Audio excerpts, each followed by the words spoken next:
correct. Valhalla, the great hall of the Einherjar, is their home within Asgard. But while there, they are subject to the scrutiny of the All-Father himself. And relations between the Valkyries and Odin were tense during my tenure as his advisor. Why? Well, that's an even longer story, lad. For now, why don't we look around for some clues?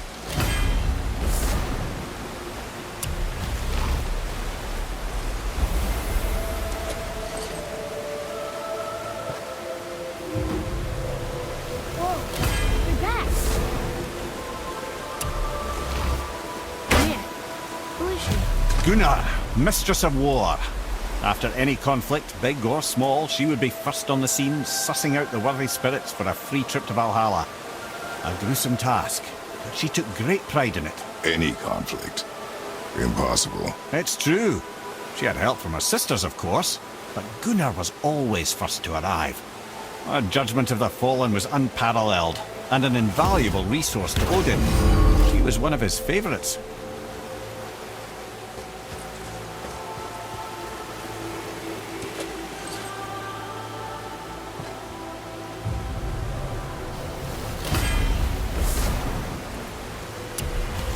Ah, Gondul. Beautiful Gondul. And? Huh? That's it? Beautiful Gondul? No story or anything? Oh, sorry, lad. The sight of Gondul always took my... Gondul had a silver tongue, a sharp wit, and struck a figure so stunning it literally drove men insane. Odin forbid her from setting foot in Midgard after a time, as insanity is not a welcome trait in Valhalla.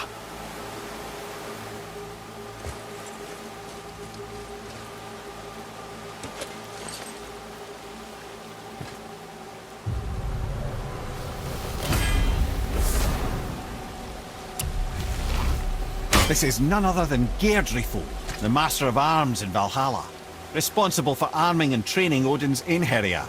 Is what? His army come Ragnarok. The entire reason Valhalla exists, you see. The Einherjar wait in the Great Hall endlessly, feasting, drinking and fornicating themselves silly. Once Ragnarok begins, Odin calls them into service to fight on his behalf. Geirdriful had her hands full training that lot. Yeah!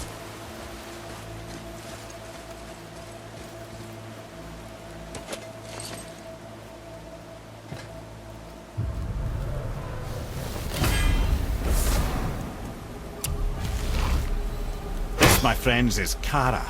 Now, Valkyries are volatile by nature, but Kara, the lass is wild storm personified. A wild storm.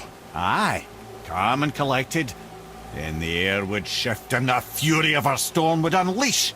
It was beautiful in a way, assuming you could find proper shelter. Her tears would cleanse the blood-soaked battlefields.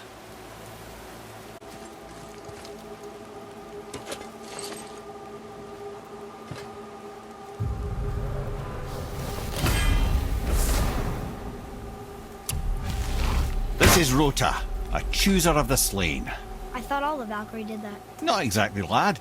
Although that is what they're most famous for, and by far their greatest responsibility. You've seen what happens to the dead without the judgment of the Valkyries. Hellwalkers. That's right. Rota, Gunnar, Skuld. Without them to clean up the aftermath of battle, hell overflows with souls meant for Valhalla. A sorry state of affairs. Rota must be beside herself.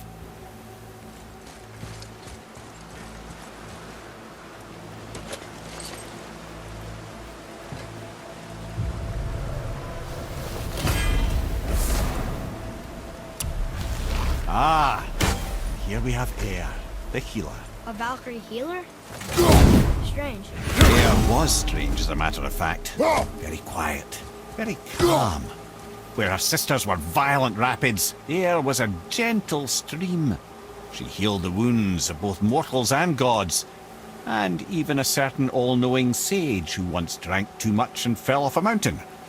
Not my proudest moment.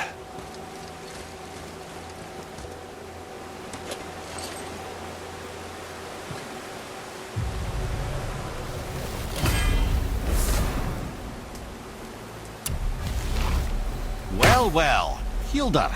Misty and Odin got on quite well, actually. Her and the other Valkyries, not so much. She would spend most of her time here in Midgard observing discord between the living, and sewing some up herself from time to time. She lived for conflict. Some say she was conflict personified.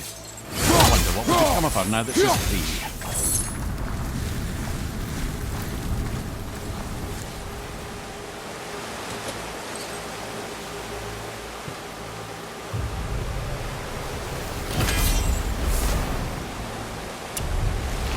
Olrun, once the daughter of a powerful chieftain. She fell defending him during a Reaver attack. Olrun was escorted to Valhalla, where she chose to devote her afterlife to the pursuit of knowledge above all else. Quite unusual behaviour amongst the constant drinking and feasting of her fellow Valhallian denizens. How'd she end up a Valkyrie? Odin. He saw a kindred spirit in Olrun's single-minded pursuit of knowledge. He appointed her as the Valkyries' resident historian.